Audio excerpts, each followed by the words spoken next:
and welcome to Ask a Historian. I'm Matthew Wilkinson, historian with Heritage Mississauga. And each week we invite you to send in your questions and we'll explore the history of the city of Mississauga together. This week we're going to have a little bit of fun on our traditional way of doing this program, and we're going to explore some of the myths and legends around historic Mississauga.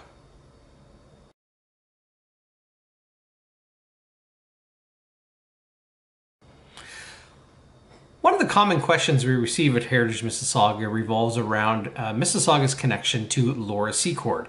And no, not the candy store that we're all familiar with, but rather the heroine from the War of 1812. Laura Secord is, of course, famous in Canadian history for making a cross-country trek, or walk, if you will, to warn British troops of an impending American advance during the War of 1812. However, there is a Mississauga connection. It's just not quite what a lot of people think that it is. It goes back to her father, Major Thomas Ingersoll Sr., who lived between 1749 and 1812. He was a retired American officer, and he resettled in Upper Canada, originally coming from Massachusetts. Major Ingersoll became the proprietor of the Government Inn at the Credit River in 1805.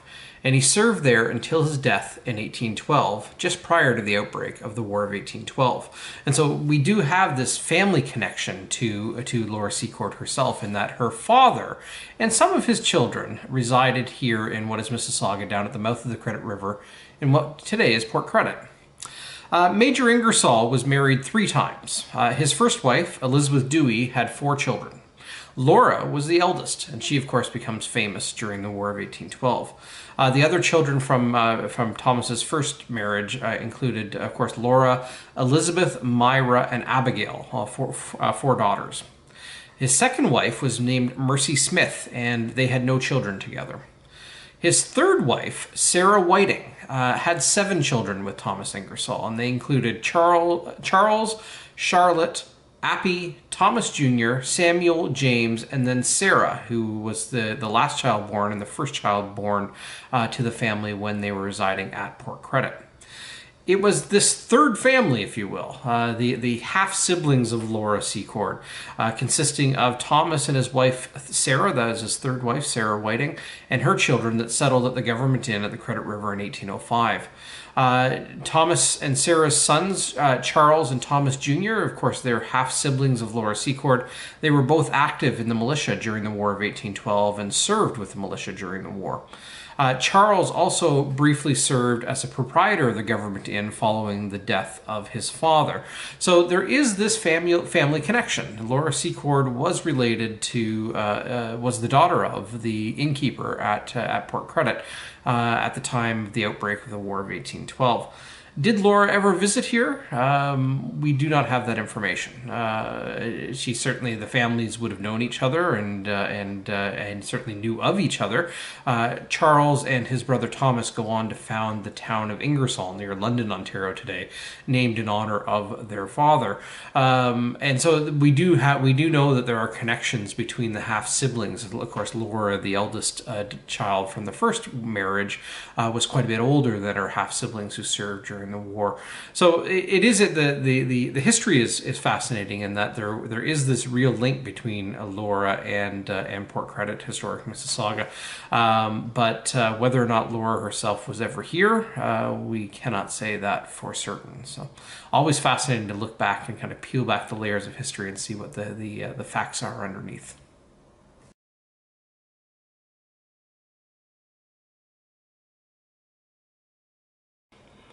Our next topic of discussion revolves around little people, and no, not the leprechauns of Irish myth and history, although, of course, many of our early Irish settlers did bring those traditions and beliefs with them as they resettled here in Canada. However, they were not, the Irish were not the only culture to have beliefs in little people.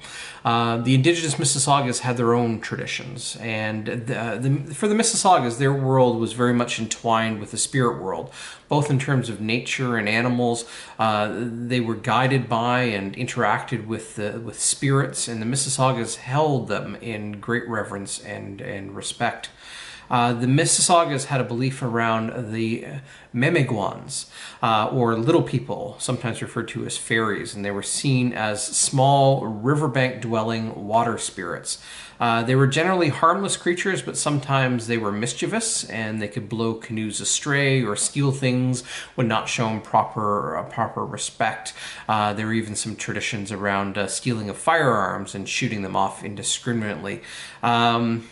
In some Ojibwa traditions, the Memegwaans can only be seen by children and by medicine people, and in others they can appear to anyone and may help humans who give them gifts of tobacco and other items that they would feel needed for their own lives.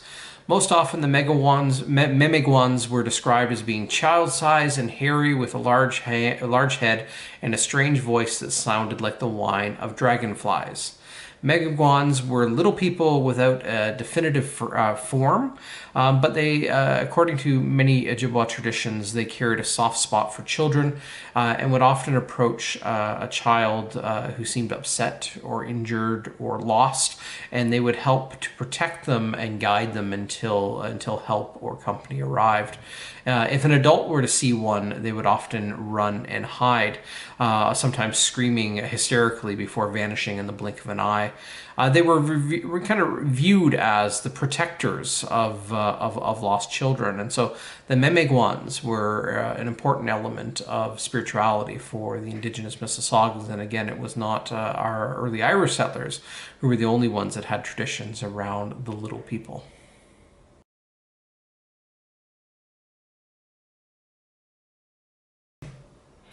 Our next legend, if you will, revolves around pet bears. For some odd reason of history, Arundel, or specifically more Arundel Village within the city of Mississauga, has a long history of having some pet bears. Some that roam freely within the community, and others that were very much kind of a community attraction, if you will. Interesting tidbits of history, the things that pass down and become kind of quasi-traditions within a community. So we have several stories around bears that were kept as pets in Arundel, and the first one comes from the mid-1820s with Thomas McGraw, who was the son of the rector of St. Peter's Anglican Church, Reverend James McGraw. Thomas came across what he believed to be an orphaned female bear cub, and he brought it home. And he began raising the bear cub as a pet, and he called her Memegwaans, which was an Ojibwa word for young bear. Memegwaans reportedly followed Thomas around like a dog, running around the house, and when invited into the drawing room, she would welcome or meet visitors that Thomas might be interested in introducing her to. One of the McGraw family neighbors even complained that the bear would follow the family to St. Peter's Church on Sundays and afterwards played with the children in the Credit River. Interesting thing to imagine, the kids playing with a bear in the river, and obviously this resident was complaining about the fact. But nonetheless, Memegwaans became quite popular and well thought of in the village. Many years later, there were other bears that came to call Arundel Village home. In fact, 3 other ones. And their stories kind of intertwine when you kind of break down the stories and try to figure out, okay, which bear are we talking about? Because in some cases, the memories are recalling a bear, but not necessarily a specific one. But there were indeed 3 different ones after Memegwaans who called Arundel home. The first was known as Jimmy the Bear. And Jimmy makes me personally smile a little bit because Jimmy was actually kept by my own grandfather, Delmar Barker, who operated the Arundel General Store in Arundel Village. And in 1937, Delmar became the owner of a black bear cub that had been found in northern Ontario after its mother had died or possibly been killed by hunters. The bear cub was brought back to Toronto, and somehow Delmar ended up with it. We're not sure if he bought it or was given it. But Delmar called the young bear cub Jimmy. And Delmar built a large cage beside the store to keep Jimmy in, and for a young small bear, it was quite spacious, but of course, Jimmy didn't stay small. Jimmy became very friendly. He was kind of well loved in the community, looked at humorously. People would bring him treats, and he became quite a draw as people came from far and wide to see Jimmy the Bear. But by 1941, Delmar brings Jimmy home in 1937 as a bear cub. Well, by 1941, Jimmy was over 6 feet tall and weighed over 350 pounds. So not quite the small bear. He had grown into be a large black bear. Jimmy, however, was still quite friendly, and he particularly liked strangers who brought him treats. His favorite was peanuts, although he was very fond of fruit and candy. Apparently, he had a sweet tooth. For many years, Jimmy was quite content, although when he fancied, he would easily break the door of his crate and go for a walk, or the cage, and he'd go for a walk. And he would walk along the Credit River Valley quite often. And the sight of Delmar Barker in his pickup truck with Jimmy the Bear perched in the front seat beside him as Delmar went to find him and bring him home became quite a familiar sight in Arundel for a few years. In 1942, Delmar determined that Jimmy could no longer stay in the village. He was too big and he needed space to roam. It was better for Jimmy in the long term, and he reportedly gave him to a friend or a cottager from the Huntsville area. And unfortunately, that's where we lose track of the story of Jimmy. So we don't know what happened to Jimmy after 1942, but between 1937 and 42, Jimmy the Bear made his home in Arundel Village. Two other bears came to reside in Arundel Village around the same time as Jimmy, and they were different. And this is where sometimes the stories get entwined and confused.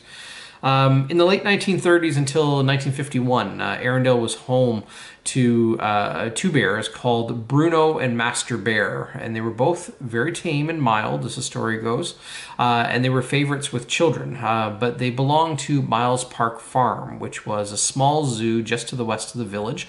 The zoo is located just north of Dundas Street off of what is now Dunwin Drive, in the Brookmead Park area of Mississauga, to be specific. And the zoo had a number of interesting animals. They had camels and donkeys, peacocks and ostriches, but probably the most famous was Tootsie the elephant. But they had two bears as well, and these were Bruno and Master Bear. Bruno was a brown bear, and his favorite treat was soda pop. He loved soda pop, and he also would drink plenty of milk, lots of milk. And Bruno also loved to drink out of the water fountain at Miles Park Farm. Master Bear so Bruno was a brown bear. Master Bear was a small black bear. He only grew to be about 150 pounds, so he was not a large bear. He was also a bit of an escape artist, and seemed to be kind of relishing in the attention and the comedy of his actions, if you will. He was said to enjoy wandering often down Dundas Street to Arundel Village itself, where he would stop by the Arundel General Store for some ice cream. Ice cream was a particular treat of his. Master Bear would play with the children in the zoo, and his favorite game was to roll in a ball down a grassy hill area of the zoo. And he loved to eat as much ice cream as possible. He reportedly even broke into the Miles Park Farm refreshment stand one evening to gorge himself on ice cream. So those are the stories of Macoons, of Jimmy the Bear, of Bruno, and of Master Bear, who all at one point in time called Arundel home. The last of the bears, Master Bear and Bruno, left Arundel in 1951 when Miles Park Farm closed, and they were reportedly sold to a zoo in the United States, although we do not have the story of what happened to them after 1951. But again, for a short period of time, Arundel was home to several bears.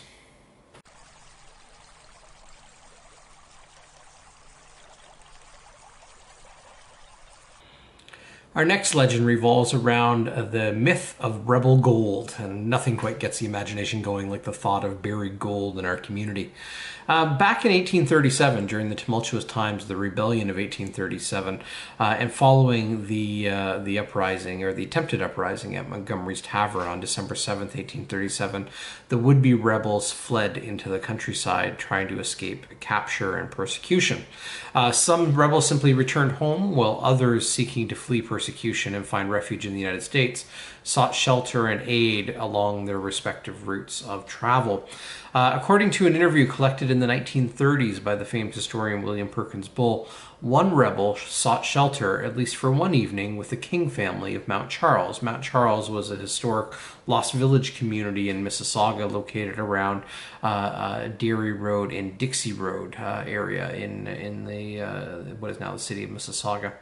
Although the story mentioned in specifically the rebel leader William Lyon Mackenzie, in William Lyon Mackenzie's own words, his route took him elsewhere. So if somebody did stop at the King Farm in Mount Charles, it was most likely not William Lyon Mackenzie, but there were many, many other rebels involved as well. So it's a little bit of a guesswork of who might have taken that path.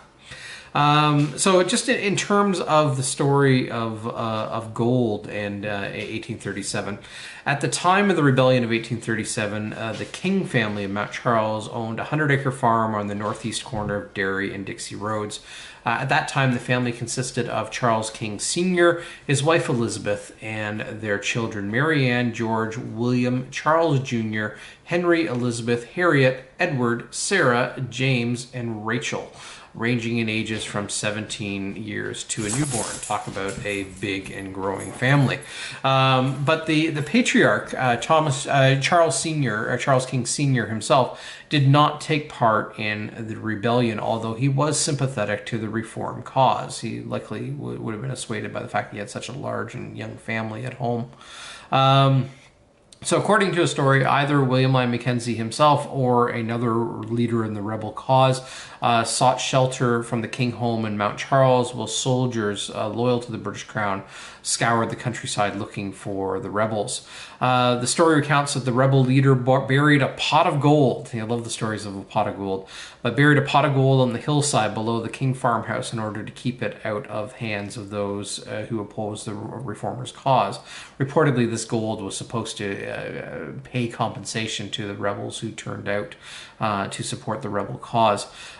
Because of his sheltering of fugitives, Charles King did earn the nickname of Rebel King in the vicinity, and that's something that has passed down. But from the story, the buried gold, if it ever was, has never been found. It's a good story, a nice little yarn of this pots of buried gold. Nothing, again, to get the imagination flowing quite like that. But could it be true? Well, the identity of the rebel himself is unknown. Again, it most likely was not William Lyon Mackenzie himself. And that comes through his own book written by his son-in-law in 1862 that recounts his travels during the rebellion years. So other than that, there's no positive identities that are known. Although the sheltering of rebels following the Montgomery's Tavern in December of 1837 was not unheard of. There's lots of stories of people aiding rebels and finding a way for them, or helping them to avoid capture. In such a case, it is quite possible that if they did shelter a rebel, the King family probably knew who they were. Might have been a neighbor, might have been a friend, a confidant, etc. But what about the gold itself? We have this myth of gold passed down, and we have to look at the rebels themselves. And by and large, the rebels were farmers with little means of financial support for their would-be rebellion. They had a hard time scraping together funds to feed the gathered rebels at Montgomery's taverns in the days leading up to the rebellion.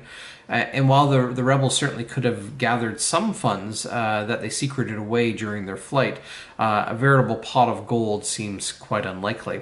However, legends usually begin with some kernel of truth.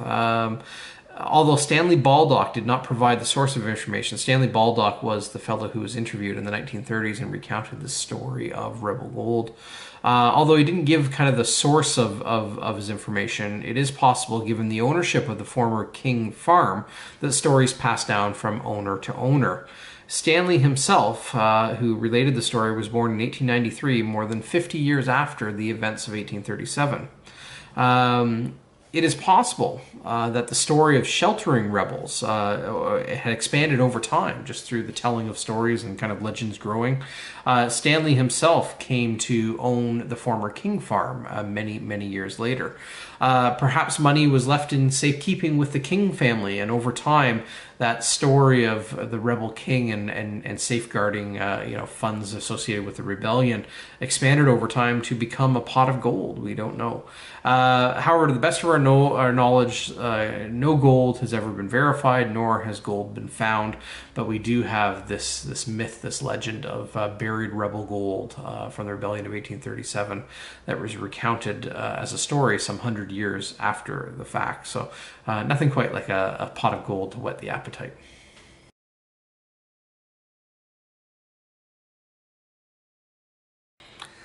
Our last story this week on kind of the myths and legends in our community revolves one that's not here in Mississauga, although it's close by and within the region of Peel, so something we can have some fun exploring together. This legend comes from Brampton. A special hat tip to Nick Moreau from the Region of Peel Archives at PAMA for sharing his information and his own stories on this subject. And the story relates to Heart Lake, what was formerly known as Snell's Lake.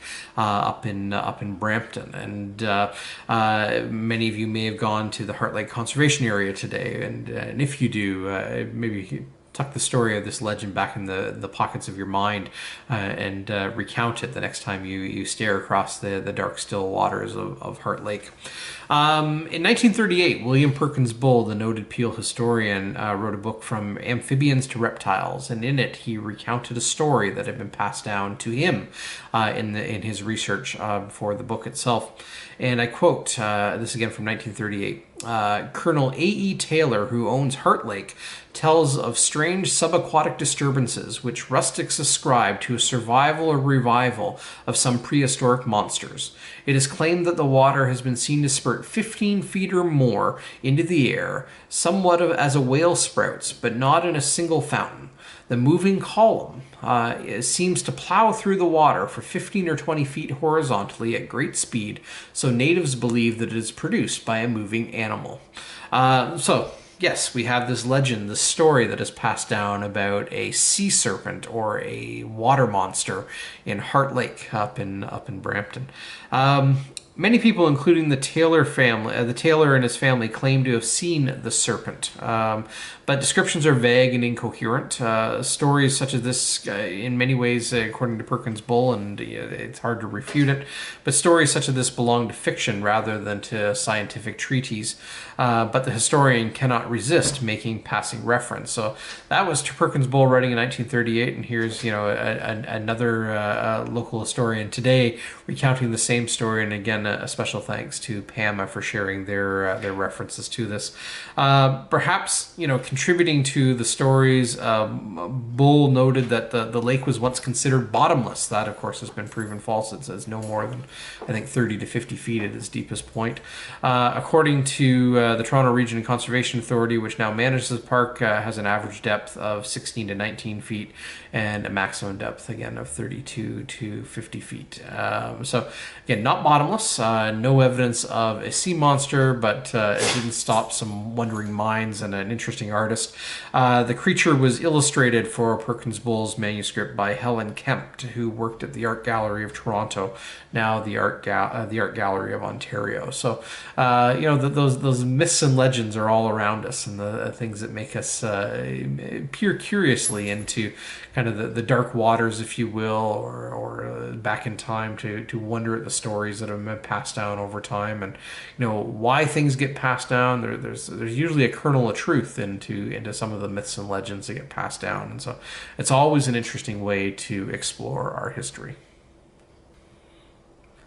Well, thank you for spending some time with us here at Ask a Historian. It's been a fun way to explore our history this week by looking back on some of our myths and legends, if you will, and some of those oddities that have passed down through time and peculiarities of our history. It is a fascinating way to explore the place in which we live and kind of those memories that have been passed down by generations and continue to survive and percolate today in many ways. So, just a fascinating way to explore our history. And again, thank you for spending some time with us here at Ask a Historian.